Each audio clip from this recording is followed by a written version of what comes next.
All right. Bismillah ar-Rahman ar-Rahim. Assalamu alaikum wa rahmatullahi wa barakatuh. Good evening, everybody, and a very warm welcome to our Regional Family Business webinar organized by KPMG. I'm Fuad Chopra, and I lead Private Enterprise and Family Business Practice for KPMG in the Saudi Levant cluster. It is my great honor and pleasure to be your host for this webinar today. The theme of our webinar is From Reaction to the New Reality, wherein we'll be looking at how family businesses who have got impacted during this crisis are responding to these unprecedented times. We'll share with you some of the relevant international and regional themes which have emerged during this crisis. We'll also discuss topics such as business resilience, leadership and purpose, governance and succession planning, amongst other topics with our fascinating group of panelists.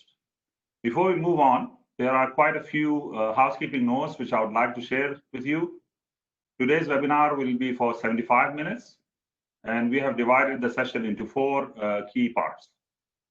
We'll start with a brief introduction of our guest speakers and panelists, followed by a discussion on the key themes that have emerged during this pandemic for family businesses. We'll then have an insightful panel discussion where we discuss how family businesses can become resilient during these challenging times to ensure their sustainability and their future long-term growth. And at the end, we would have some time for Q&A session with our audience.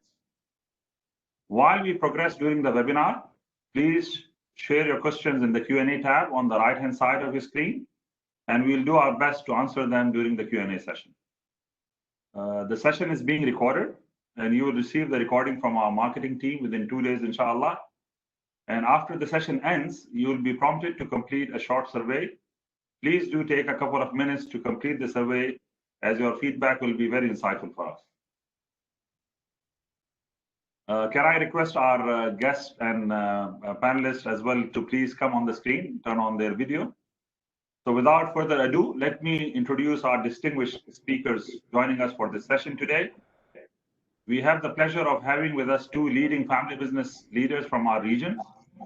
So we have with us today His Excellency Dr. Ghassan Suleiman, the founder and chairman of Suleiman Group, one of the reputable family businesses in the region. Dr. Ghassan is a passionate leader who has contributed immensely towards the entrepreneurship ecosystem, being the first one to establish a business accelerator to support startups in Saudi Arabia.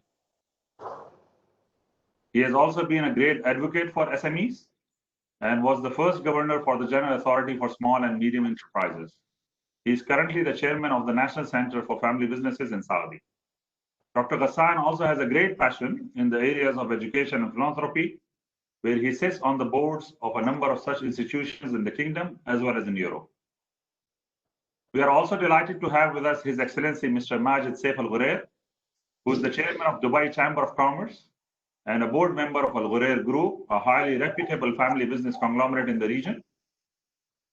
He belongs to one of the oldest and most prominent business families in UAE and brings with him a unique perspective of having seen the functioning of family-run businesses firsthand as a senior member of the family, and also in his role as the chairman of Dubai Chamber of Commerce and Industry, furthering the interest of businesses in Dubai, including those of family businesses. He brings with him a wealth of experience and diverse perspectives. We also have with us from London, Tom Mechanis, the global leader for KPMG Family Business, who has been a veteran with the firm for 30 years and works with a wide client base of family businesses across various sectors and international jurisdictions. Also joining us from Dubai is Anurag Bajpai, our head of private enterprise and family business in KPMG Lower Gulf. Anurag has been with the firm for more than 20 years, and his experience includes working with large family-owned businesses, a number of whom have operations across the region. Last but not least, we have with us Daniel Fimarshi from Australia, who's part of our global team with a deep specialization in governance and succession planning, having served a very wide base of family businesses across Canada, United Kingdom, and Australia. Can I please request all of us to be on mute? So before we start, I'll request both our chairman for KPMG Saudi Levant Cluster, Dr. Abdullah Al-Hamad Al-Fawzan, who is the chairman of Saudi KPMG Levant Cluster. He's also the chairman for SAFA, Saudi Financial Association, as well as board member for the Riyadh Chamber of Commerce. And as well, I would like to welcome our chairman for KPMG Lower Gulf, Mr. Nader Hafar, and would request both of them to welcome our speakers, panelists, and the audience. Dr. Abdullah, the floor is yours. Thank you, Hassan. Assalamu alaikum wa rahmatullahi wa barakatuh. I'm glad that you could join us today. I would like all the family businesses who are attending this webinar, and I hope that you will find this very engaging and useful for you.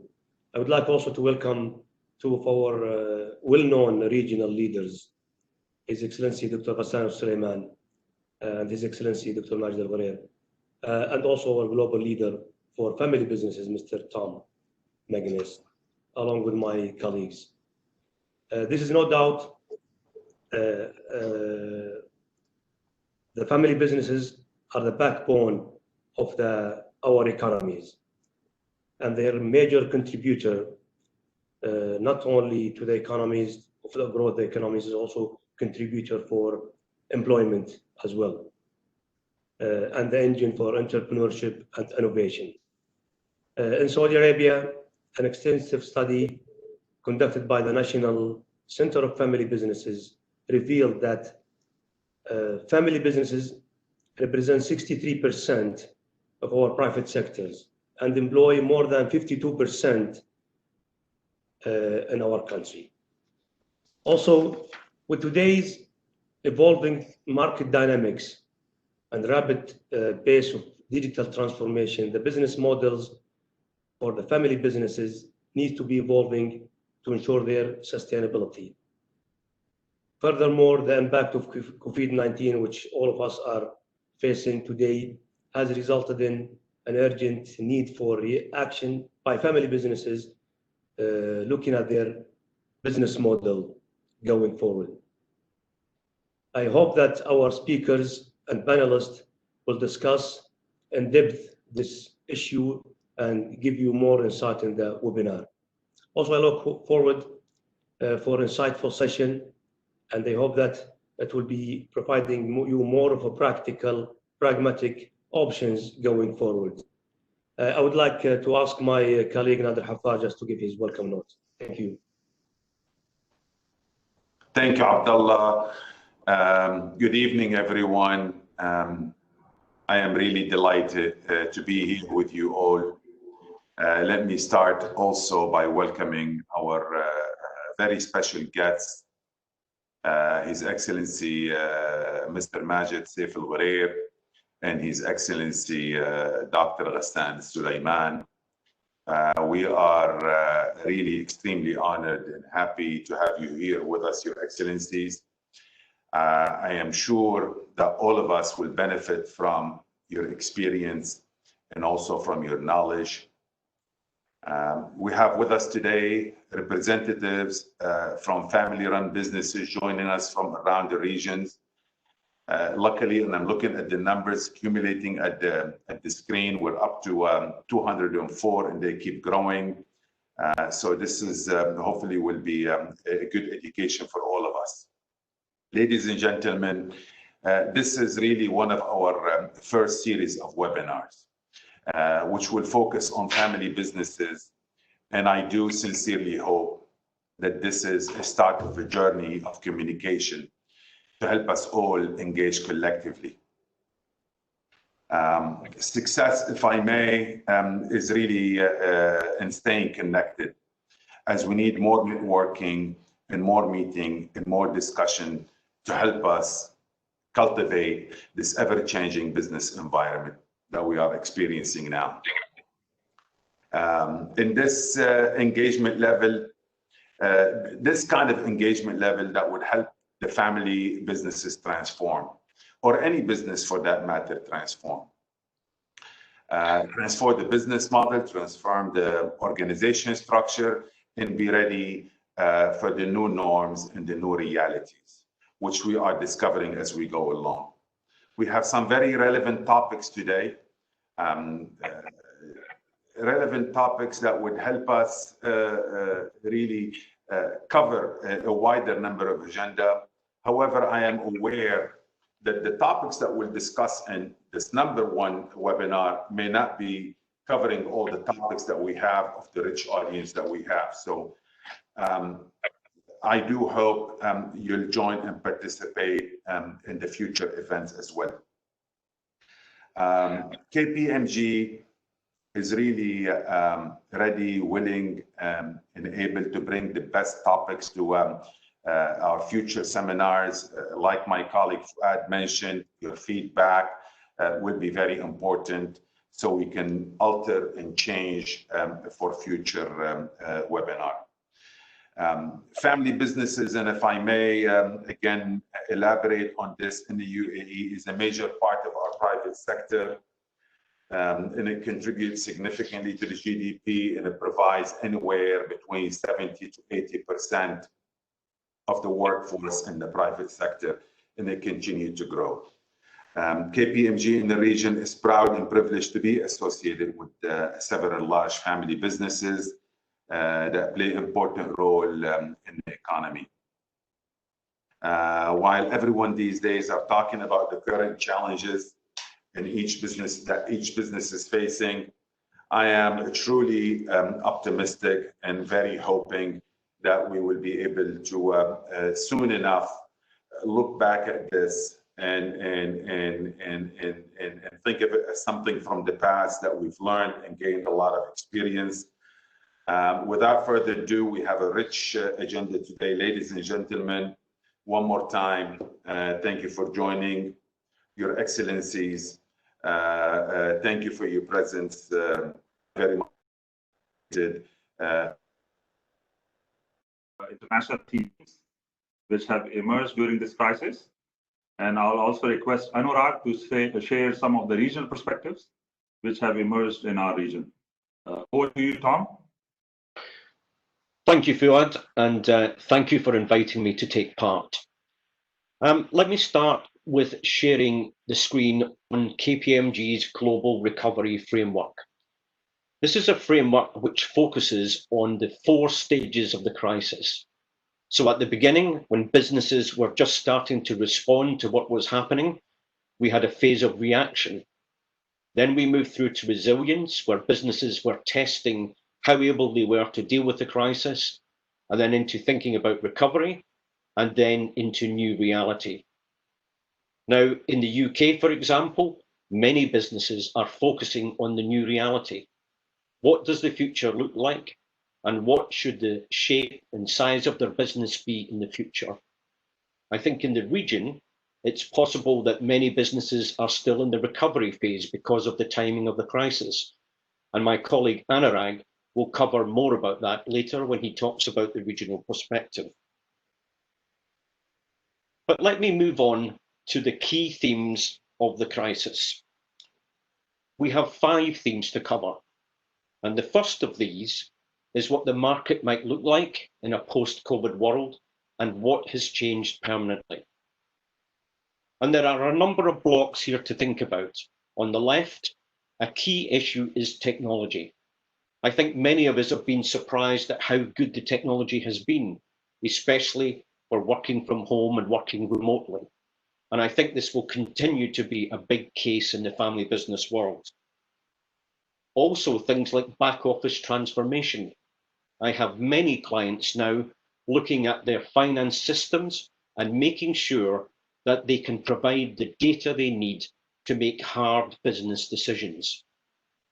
The same for the customer channels. If a business didn't have an online presence before, then it certainly needs to think about it for the future. And one of my biggest clients discovered during the crisis that the quality of their data on their employees was very poor. And so they could not start to think about a phased return to the office because they couldn't identify the detail of the employees.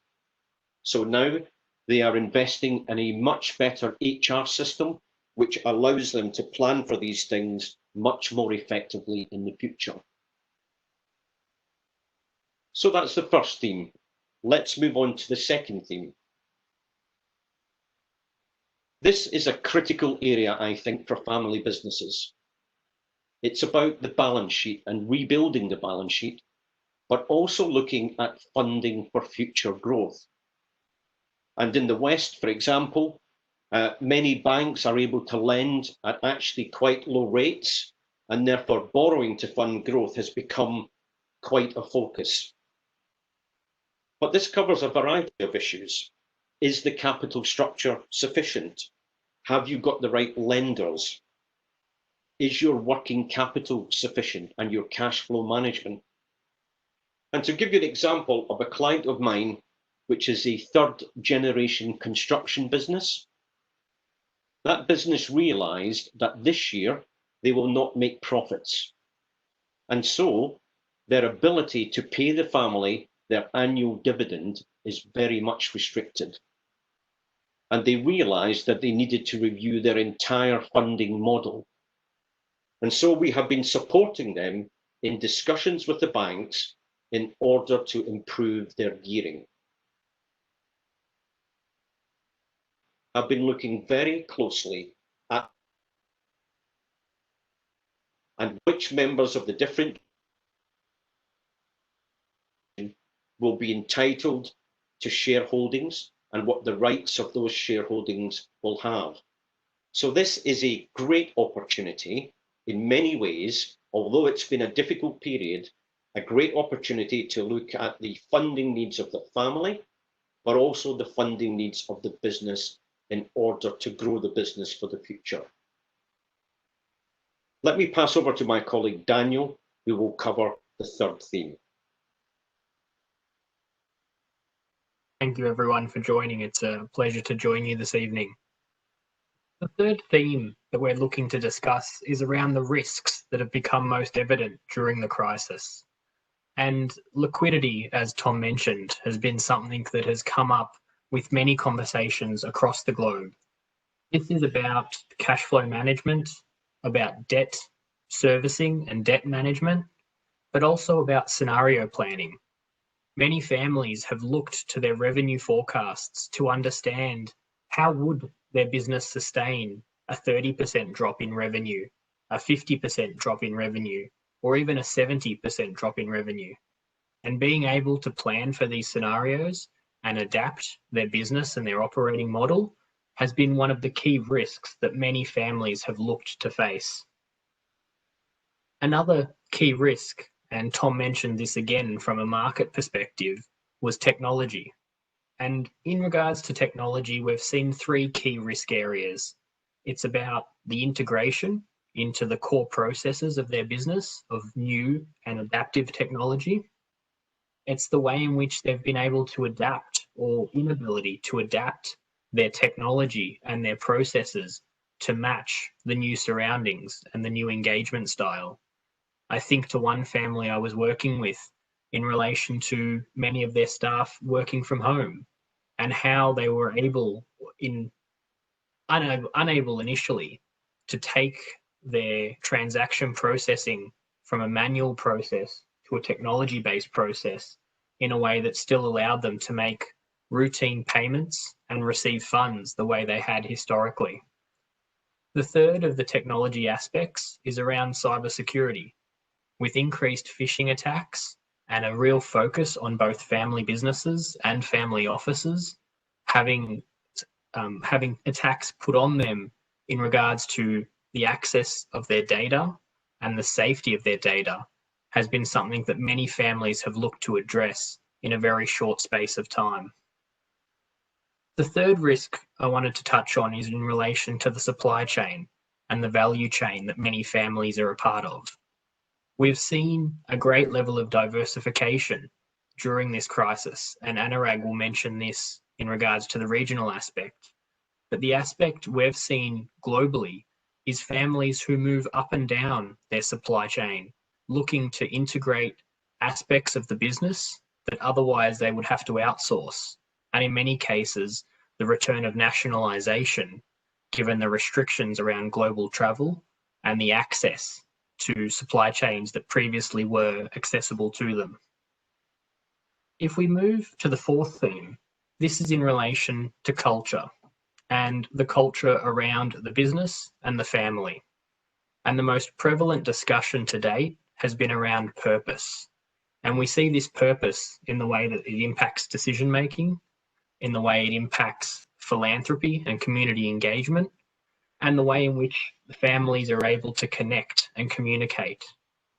Being able to articulate a clear purpose and a clear set of values that you'll use to deliver on that purpose is very important for families, especially in a time of crisis. This has seen leadership styles evolve in a way of leading increased communication and increased engagement.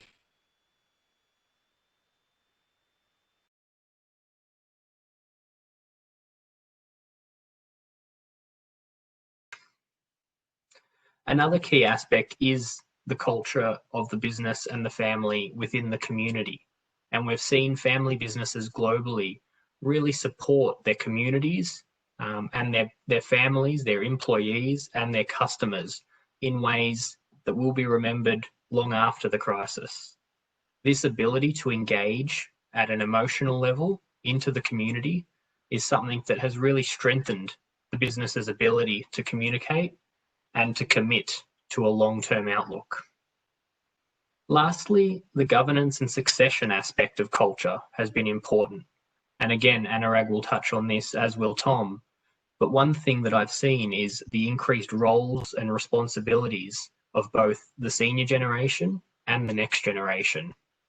In many cases, the senior generation who may have stepped away from day-to-day management have taken this as an opportunity to return to the business, sharing their wealth of knowledge and wisdom in leading the business through the crisis, but at the same time providing the opportunity for the next generation to take on roles and responsibilities in the business that suit their skills and their abilities and provide them an opportunity to engage within the business in a way that they otherwise would not have. I'll pass now to Tom to the fifth and final theme that we wanted to discuss today. Thank you, Daniel. So the fifth theme is about making sure that there is an action plan in place to address the challenges, but also the opportunities arising from the crisis. And in fact, my sense is that many of my clients are starting to shift their focus from worrying about how they will cope to actually thinking about new market opportunities and seizing those market opportunities. And to give you one example, I have a client who specializes in the field of research and development, and they were very closely aligned with the automotive sector. But clearly that sector is in some distress. So they shifted their focus to the health sector. And now they are manufacturing ventilators for hospitals, and their market opportunity is being crystallized. So I think being agile, being able to shift quickly is very important. I was speaking to a client this morning who said, for him, the crisis has been like an accelerator.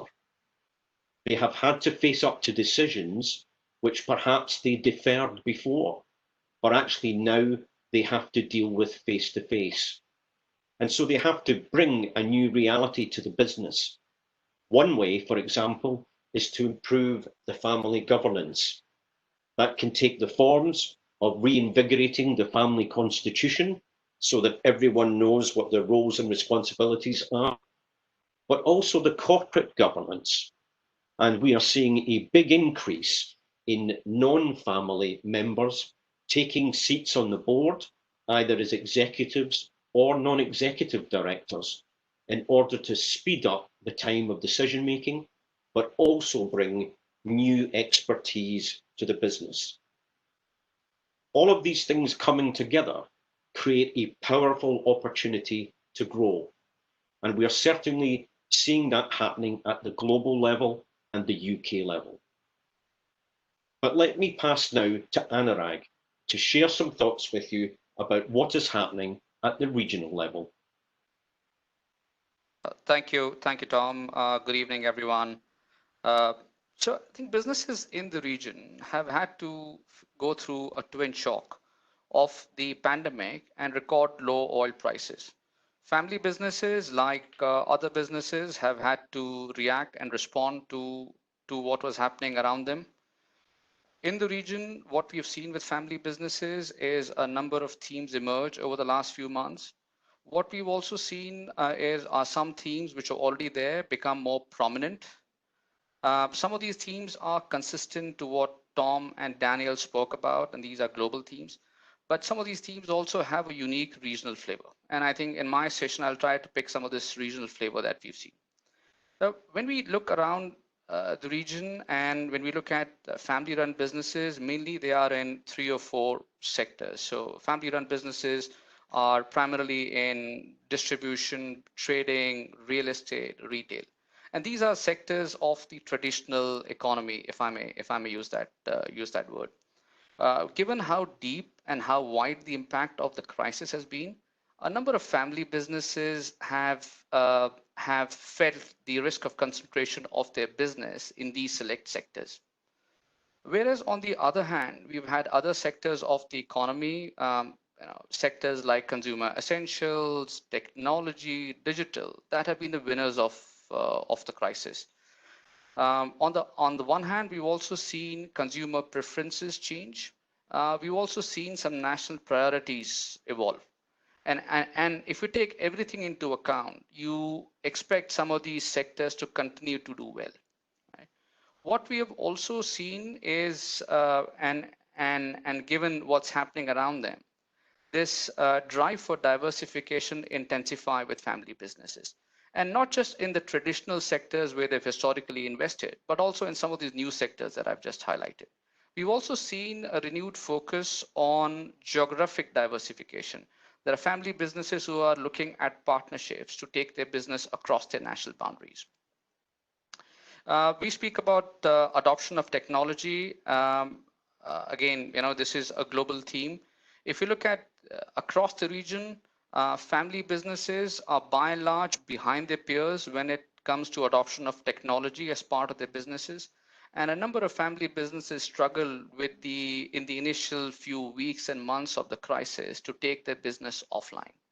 And we see investment in digital infrastructure as another area of focus for family businesses.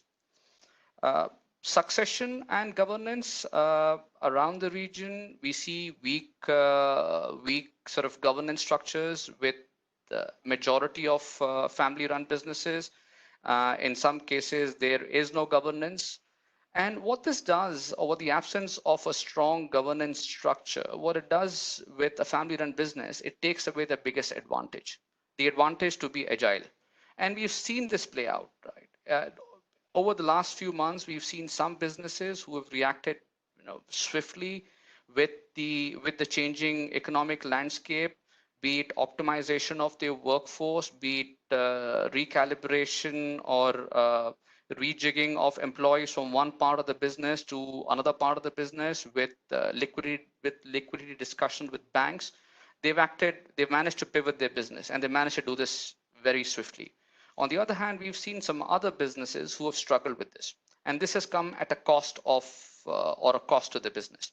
What we've also seen with businesses is the older generation in number of businesses step back and be involved in the day-to-day running of the business. Succession, again, the majority of the family businesses in the region, and this is from a survey we did last year, 64% of the family businesses in the region do not have a succession plan. And this crisis, which is also a health crisis, has emphasized the importance of having a succession plan in the business. What we've also seen, another theme, is the outsourcing or offshoring of certain back-end functions. We've seen families across the region not take to this. There's been limited uptake.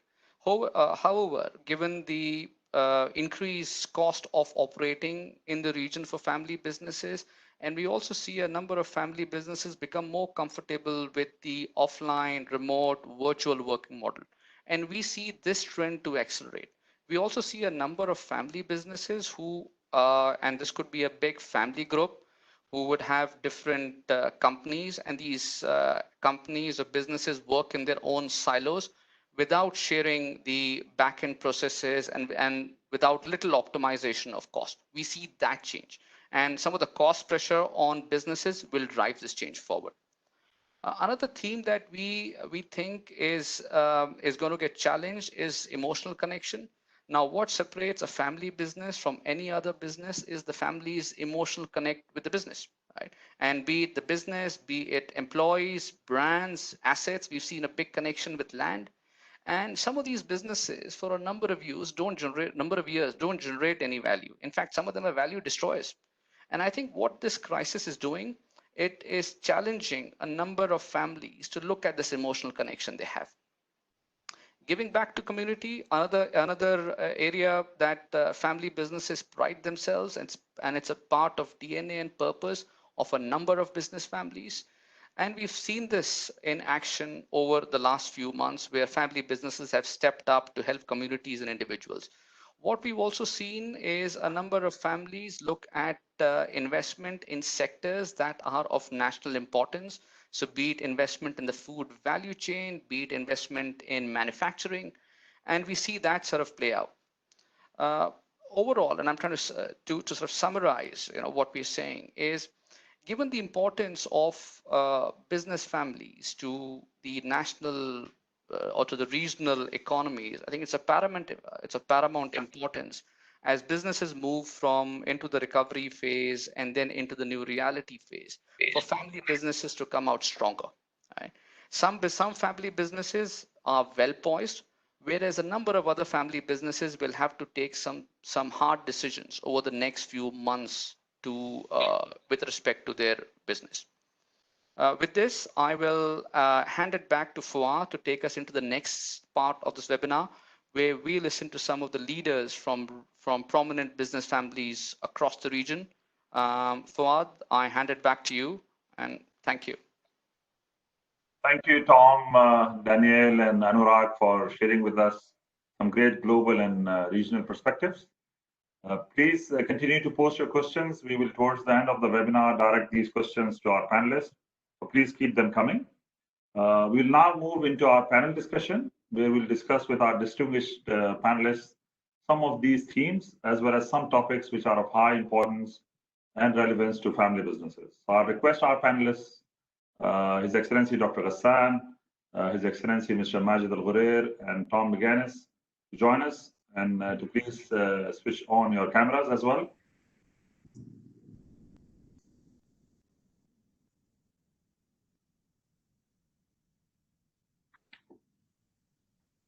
So please allow me to start my first question, which will be addressed to both of you, Your Excellency Dr. Ghassan and Your Excellency Mr. Majid. Both of you have quite a unique perspective in family businesses, because you both have leadership roles in your respective family businesses, and also have a national role with a much broader context. So I'll start with you, Dr. Ghassan, and my question will be on what are some of the effective strategies which you would advise regional family businesses to undertake to become resilient and sustain this crisis? Thank you, Fuad. It's a pleasure to be with you here with the webinar organized by KPMG. I remember many years back, I read a Harvard Business Review article or paper about family businesses in emerging markets and how they mitigate risks, because actually risk mitigation is definitely one of the issues that not only family businesses, but all businesses need to deal with. And based on research that the authors wrote, diversification is definitely one of them. If you are able to diversify, the chances of a storm hitting a certain sector has less impact on you if you're diversified. The research showed that actually if you are operating in an emerging market, the chances are that you are more diversified if you're in comparison to operating in developed countries. And I think one of the reasons for that is that in most developed countries, the market is also sizable. So if you're operating in the States or in Germany or in Japan, you have a much larger market where you can be more focused. And if you are operating in a developed market, the chances are you're operating in a small market and you need to be more diversified to become a sizable entity. However, I think the most important strategies for family businesses, and maybe before I get into that, I need to point out one, that most of the challenges that family businesses face are the same challenges that non-family businesses face. So it's not like all of the challenges are unique to family businesses. The large majority are the same challenges, same economic challenges that non-family businesses do face. However, governance, which has been alluded to several times, is really a very, very important key issue. So in high tide, all boats float. When things become stressful economically, the shareholders, which I think Tom alluded to, they're asking for their dividends, they're not getting their dividends, and now that they're not getting their dividends, they're questioning management, questioning board capability, and so forth. And that puts more pressure in terms of the relationship. So trust is very important. And if you don't have good governance, you cannot build trust at stressful times. So this is one issue, good governance. Two, it's important to revisit the strategy. Do not assume that your strategy that was operating well before the crisis, you can just continue on it through the crisis and after the crisis. It's important to revisit. There will be parts that you will need to change, and there will be parts that remain as they are. But a revisit of the strategy is extremely important. Another thing is keep your eye on the long and medium term. So on the short term, one of the things that family businesses in general excel in is they have a long-term focus. They are a more patient capital in comparison to, let's say, listed companies. Listed companies, there are pressure. First of all, the ownership is very fluid. You might own shares today, you'll exit tomorrow. There is very little ownership involvement, in terms of overseeing the management of the company. And at the same time, there is pressure, about the valuation of the shares and so forth. So it's much more of a short-term view in comparison to family businesses. Family businesses excel in the long-term view, and they need to keep that in focus all the time. Manage the downside while keeping your eyes on the long term. So there is a downside. However, there's also a potential upside. Crises always bring challenges, but also bring opportunities. So family businesses and non-family businesses need to keep an eye also for the opportunities that are generated because of the crisis. Communicate very well with your stakeholders, starting with shareholders, to build that trust, but also with suppliers, with the debtors, with the employees, and so forth. So very strong communication with all stakeholders is paramount at times of crisis. Also, when developing the strategy, have a system level view, of the holistic view of the situation. We live in a circular economy. We live in an economy, all of us, whether we're in Saudi, UAE, or any part of this globe. The parts interact very much. We've seen what the 2008 crisis has done globally to the economy. It started, with mortgages in the US and then ballooned to a global crisis. So we need to have a holistic view of how to deal with things. And boards need to be more engaged than before in the business. So with that, let me just stop here and give Majid. I took a lot of time. Let me give Majid some time. Thank you, Dr. Ghassan. Some great advices coming from your side: diversification, good governance, revisiting the strategy, long-term outlook, communication, and stakeholder management. So thank you very much. Ma'alaikum, Ustad Majid. We would like to hear from your perspectives as well. Thank you. Good afternoon, everyone. I'd like to thank KPMG for this opportunity And definitely, I mean, family and family business is very important in the GCC. And I think this is for whole economy around the world also. Family business plays a big role in the economy. And hearing from what's the colleague from KPMG and what Dr. Ghassan said, I think they said very much all the businesses what they need to do and to take care about. But what I'd like to share with, I mean, a lot of family business been around, and they saw many crises coming to the region. I mean, speaking about my family, I mean, go all the way from the collapse of the pearl diving. So the family have the experience of pandemic through different stage in their survival in this region. And you know, also, I mean, we've been through a lot of war in the region. So the family business proven the ability to go through these pandemic from time to time. Yes, some of them did very well, some of them didn't. But again, end of the day, a lot of them survived during this time. No doubt, I mean, as all of you know, I mean, especially, I mean, if we look at the business environment here in the UAE, particularly in the region, and we've been seeing a little bit of slowdown even since from 2016. The business was suffering, and we saw the growth in the economy not as we desired. And I think also when we look at the family business, maybe we are a little bit spoiled in the region, because we saw a lot of growth during the past many years, especially when the oil price went to 100. And we saw a double-digit growth in some of our businesses, not all of them.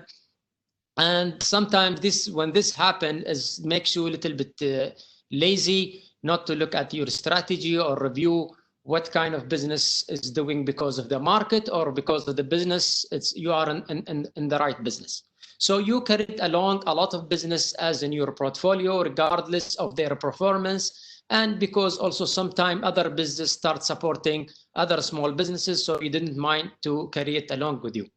But what the pandemic did for family business, it's really give them a good shake, where they go back to their strategy.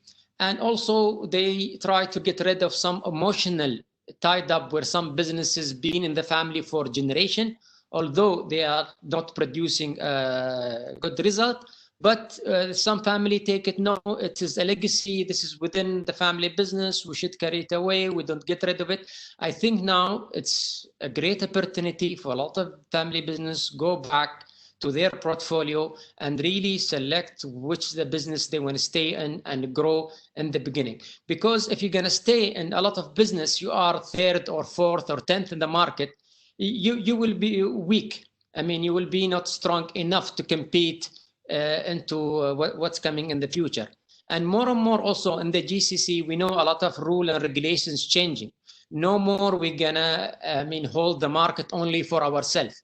We'll see more of the government opening their economy, letting more investor come from overseas, a lot of multinational company trying to enter the market. So the competition also start growing.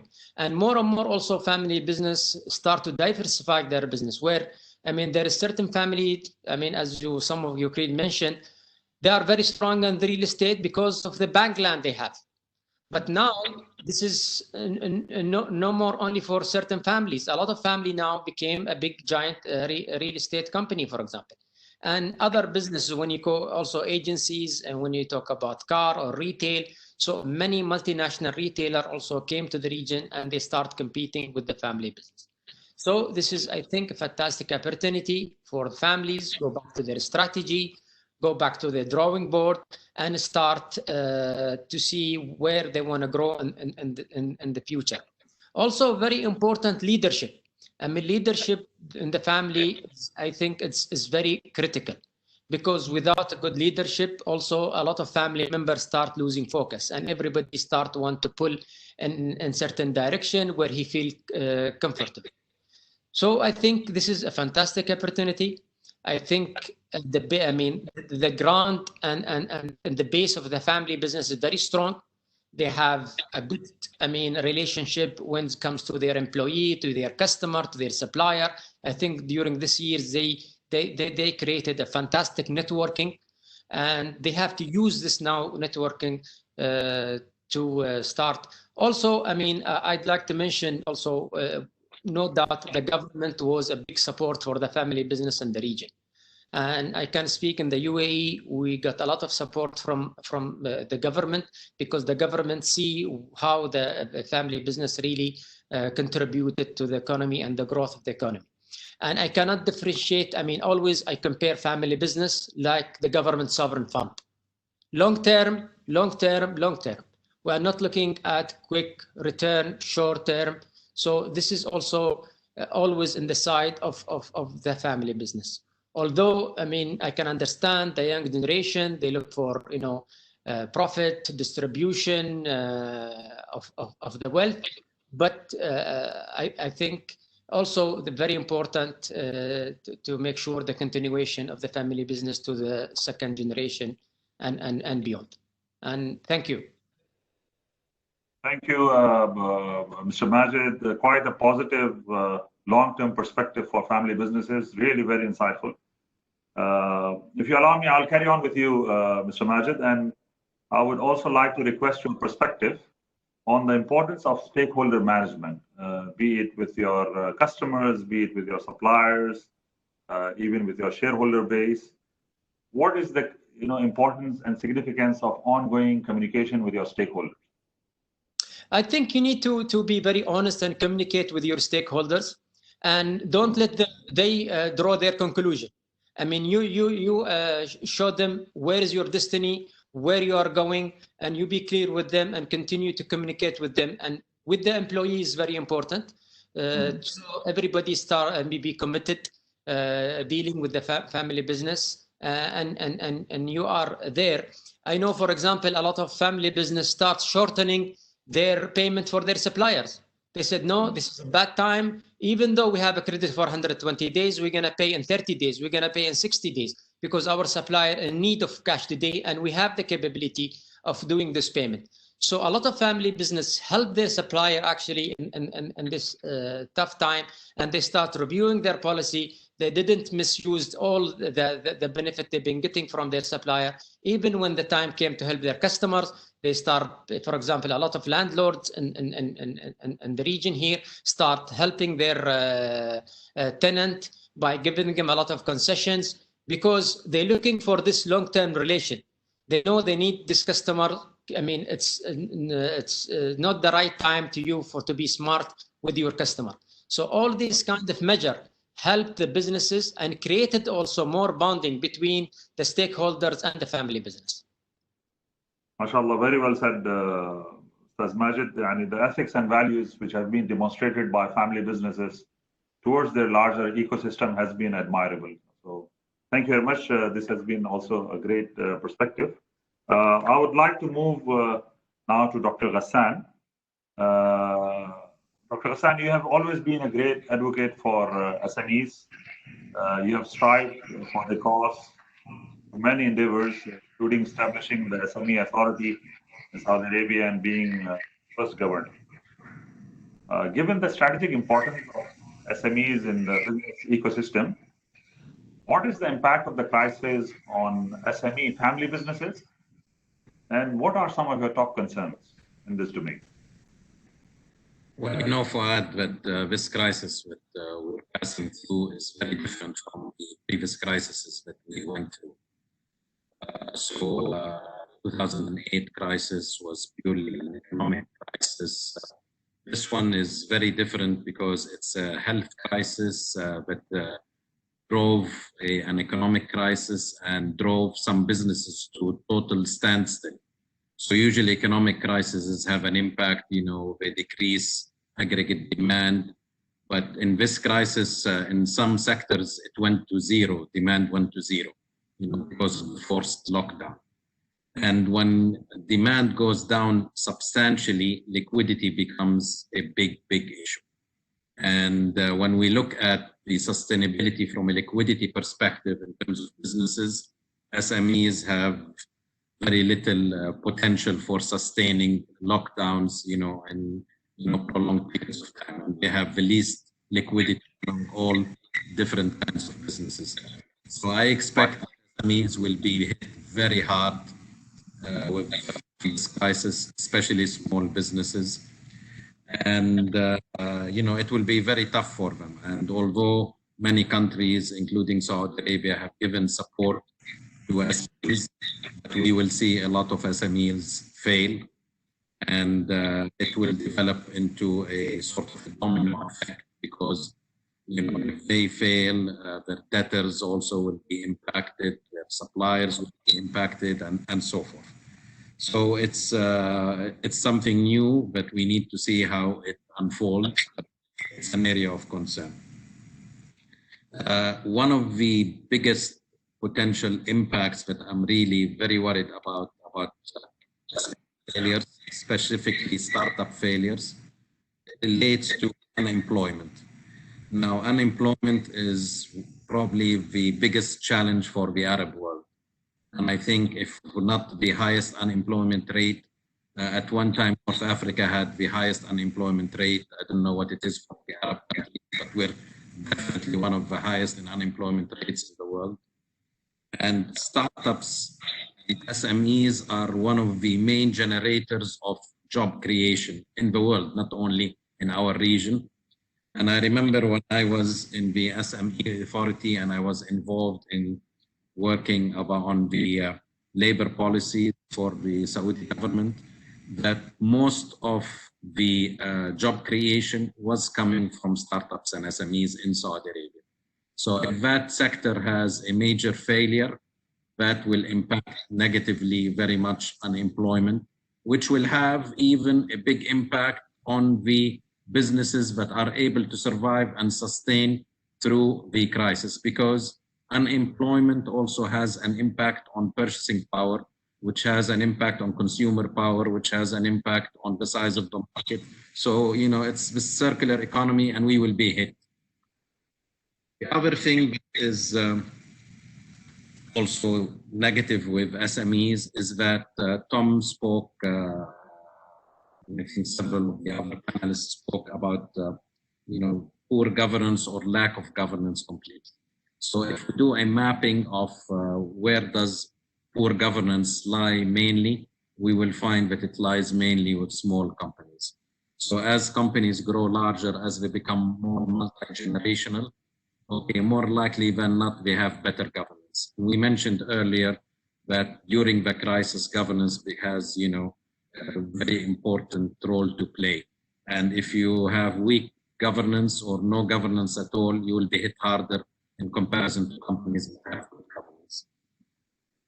Now, I want to be also a bit positive. So last but not least, there have been also structural changes that were brought because of the crisis. So I'll just mention certain things. Now that we are meeting through video conferencing, this will have, an impact on how we conduct business. Flexible hours, work from home, video conferencing, increase in omni-channel, e-commerce, so forth. These are structural changes brought in by technology, digitization, and so forth. Startups are much better placed than large companies to adopt technology, deal with technology. So this is an opportunity for them.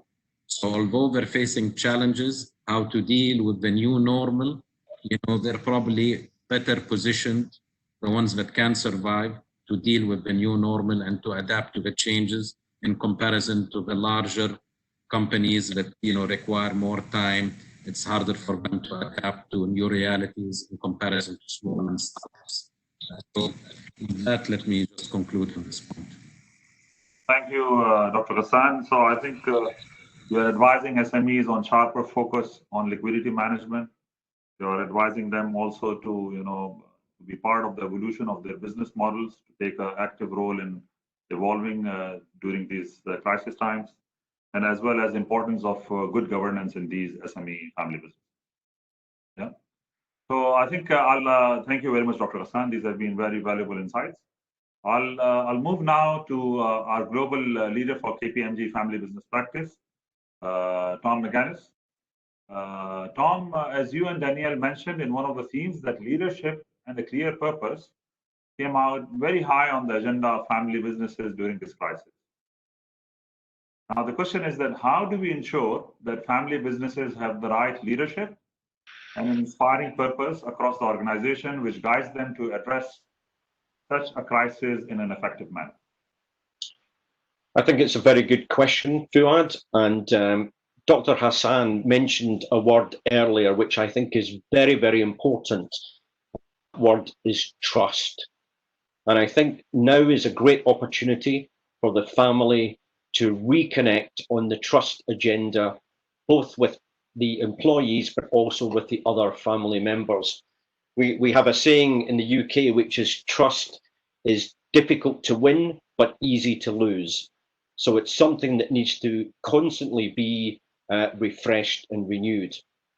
So I think that there are 4 key actions that I would take to make sure that we have the right leadership and a strong sense of purpose. The first is to review the family governance model and to make sure that the business is able to make agile decisions and move more quickly than perhaps they could in the past. I think the second point, and to me this is a very important point, it's about involving the next generation, because they will bring a different set of values to the business and to the family. And one of these values in particular is around the sustainability agenda. And recently I was speaking with the chairman of the European Family Business Organization, but also a senior policy advisor at the EU. And the number 1 point on the EU Commission's agenda is the Green Deal. What are businesses and individuals going to do to help the environment and the climate? So I think this sustainability agenda is going to become, very important going forward for family businesses. And a family business client of mine recently appointed a sustainability director for the business so that they could keep that at the forefront of their agenda. The third point, I think, and many of our speakers have mentioned this, being really clear about people's roles and responsibilities, and also make sure that people are accountable. If they say they will do something, then make sure that they complete those actions. And the final point, Fuad, it's about communication. It's about communication with every stakeholder in the business and the family, whether it's the employees or the banks or the family themselves. And I think the families that take advantage of these things will be in a very good position to stabilize their leadership and give a very strong sense of clear purpose for the future. Thank you very much, Tom. Again, some great, insights coming from your side. The importance of family governance, robust family governance, which ensures agile decision making as well. The importance of sustainability, and the importance of communication to all the stakeholders. So I'll maybe, because we need to kick off the Q&A, but I'll just put a final question to both Mr. Majid Al-Ghurair as well as Dr. Ghassan Suleiman. And if you allow me, I'd like to have maybe 1 minute answer so that we allow the audience to have their Q&A with you, with all 3 of you. What do you think is the single most important learning emerging from the current crisis, which you would like to share with regional family businesses? The single most important learning which you have experienced over the past period. So I'll ask Dr. Ghassan first, and then I'll move to Mr. Majid. I'm a believer in situational leadership, and the structural changes that came with the crisis have heightened the role of technology substantially moving forward. So a lot of the changes, it's not like they were not there, but they were accelerated substantially because of COVID-19. And usually technology savvy people are more the younger generation than the older generation. So when I look at my children, they are more tech savvy than I am. I am more tech savvy than my father, and so forth. And in this space and in this time, it's important that they take the lead because they're more adaptable, they're more tech savvy. Technology is playing a bigger role. So we, the senior people in the family business, we still have an important role to play. I think one of the panelists did mention that we need to move in, stabilize the situation, bring in, maybe some quieting role, for the people in the family who are too worried about, the ramification of the crisis. But in terms of creating the business model that will thrive in the new reality, I think we need to allow the younger generation to lead. Thank you very much, Dr. Ghassan. That has been quite insightful learning. Ustaz Majid, we would love to hear from you your single most important learning from this crisis. I will mention maybe 2 or 3. Maybe, I mean, as Dr. Ghassan said, leadership is very important, but the quick decision making also and tough decision making need to take place in a lot of family businesses. Moreover, I think it's fantastic time for a lot of family also to join hand and create bigger groups where they can really benefit from each other. So I think a lot of family now need to sit together, see where they want to drive their business together. The certain business have more, advantage than others. So I think it's fantastic time also for a lot of family business to think of collaborate with other family business from merging and acquisition. And I think there is fantastic opportunity in the market. MashaAllah, amazing insights, Ma'alaikum. Agile and quick decision making and the importance of collaborations and strategic alliances. Yes. So that's a great insight as well. So I think with this, I would like to again very much thank you, Ustaz Majid, thank you, Dr. Ghassan, thank you, Tom, for this engaging discussion. It was highly insightful to hear some of your perspectives. We'll now open the virtual floor to questions from the audience. We've already had quite a good number of questions posted, and I'll be requesting my colleague Anurag to start picking up questions from here, and he will direct them to our panelists. Over to you, Anurag. Thank you, Fuad. And we've had some great questions coming in through the chat and also through the Q&A tab. And the idea is in the last 10 minutes, we keep this engagement going. I'll pick up some questions. So I would request the audience to keep on sort of posting questions. We will not get a time to cover all of them as part of the session, but we do promise to come back to you in the next week with a response to every question that is asked in the chat box or in the Q&A tab. So let me actually start off with asking Your Excellency, Mr. Majid, a question.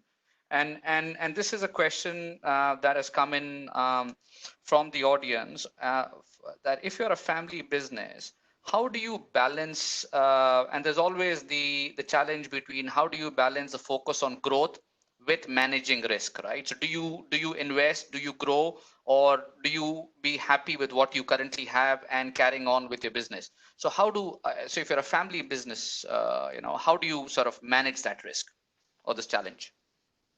Well, I mean, as all of us mentioned this earlier today, we need to know the time to go back and focus in each line of business the family is in, and try to really reshape that business and see where is the weakness we have in certain line of business and strengthen that business. It's very important nowadays to strengthen our business rather than looking for a growth. Growth is going to come automatically if our business is in the right shape, have the right financial structure, the right talented. I think talent is very important for the businesses, and I think it's a good opportunity now to acquire a lot of talented for a different kind of business. So this time now to really look inside of our business and try to strengthen our position in each line of the family business. Okay, thank you, Your Excellency. And I think you made a very good point on talent, and we've got some questions coming in on talent. So I'll try sort of, Dr. Ghassan, I think a question for you, and I think this is what comes in very frequently in discussions with family businesses, that how do family businesses attract and retain top talent?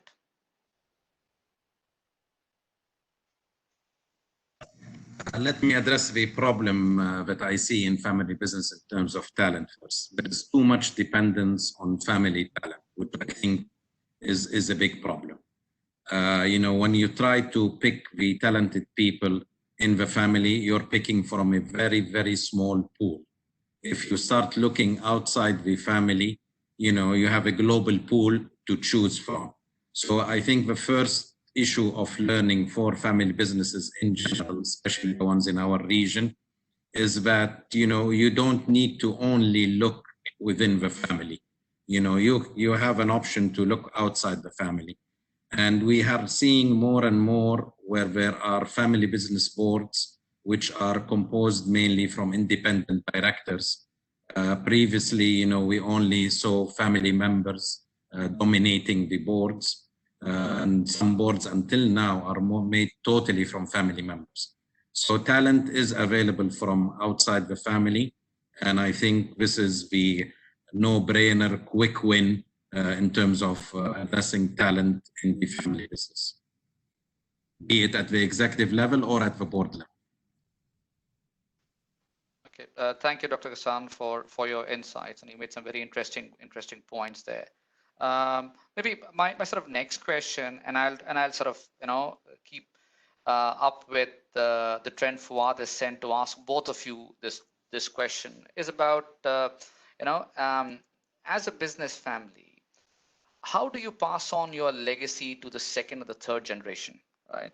And if there is one message you would sort of give to the younger generation within a business family, what would that be? So, Your Excellency, Majid Al-Ghurair, I'll sort of start with you. Maybe what would be your message to the younger generation within a business family? Sorry.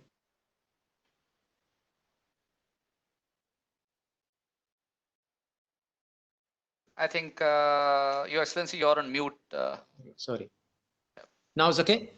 Yeah. I think the younger generation shouldn't take the business for granted, and the business environment is changing. So they have to be really entrepreneur, as their father and grandfather who created this business, being entrepreneurship, and they look really beyond their country and see where is the opportunity is lying. I think there is, although a lot of younger generation thinks all the opportunity in the region being taken by big family, and there is little room for creating new businesses. Actually, I think it's in the contrary. I think there is huge opportunity in the region. The region gonna grow no matter what we say today, or no matter what the situation now. So this, so they should focus really to try to help the family business, as Dr. Ghassan said. The younger generation, they have more technology savvy, I think, and there is a huge opportunity where still a lot of family business didn't open the door, when it's come to technology. Very few of them have explored in that field a little bit, but I think the opportunity is huge for the region. Okay. Thank you, Your Excellency. Dr. Ghassan, I know in one of your earlier answers, you did sort of touch on this, but if there's one piece of advice you'd want to give to the younger generation within the business family, what would that be? One of the challenges for business families has always been sustainability. We know that, moving specifically from the second generation to the third generation is always very problematic, and most family businesses fail during that transition. So governance is something we've already spoken about at length.